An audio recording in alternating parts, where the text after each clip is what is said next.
Meow meow. It's June 13, and today in Philippine history, Adolphe Levy died in 1888 in Manila. Adolphe was born in 1849 in Bahrain, in France. During the Franco-Prussian War of 1870, Adolphe and his brothers Charles and Raphael fled their country with all of their worldly possessions. They first traveled to the United States, where their businesses failed in New York and in San Francisco. In 1873, they sailed to the Philippines to try their luck in the booming Spanish colony. They founded the company Levy Hermanos and opened a jewelry store called La Estrella del Norte. They sold religious medals, gold chains, eyeglass frames, even perfumes, religious statues, and eventually watches and other modern items.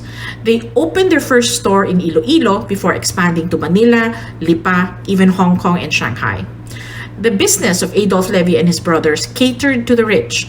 Sila yung nagpasok sa Pilipinas ng unang phonograph, unang movie projector, at unang kotse. La Estrella del Norte is still an active jewelry and watch store today. The Levy brothers also laid the foundation of the Jewish community in the Philippines when they arrived. Yung opisina ng La Estrella del Norte was used for high Jewish holiday services until the first synagogue was built in 1919. According to biographer Levi Abad, the Levy brothers were low profile, so even if they owned many businesses, they did not get their photos taken often. They also quietly supported the Filipinos' quest for independence, hopeful that it would bring about more religious freedom.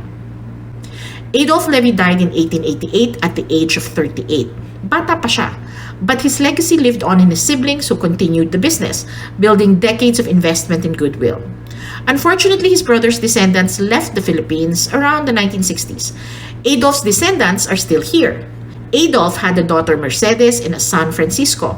Francisco was the maternal grandfather of Susan Roces and Rosemary Sonora, the actresses, making Adolphe the great-great-grandfather of Cheryl Cruz and Senator Grace Poe.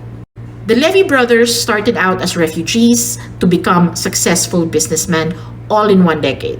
Nakakabilib. O, diba?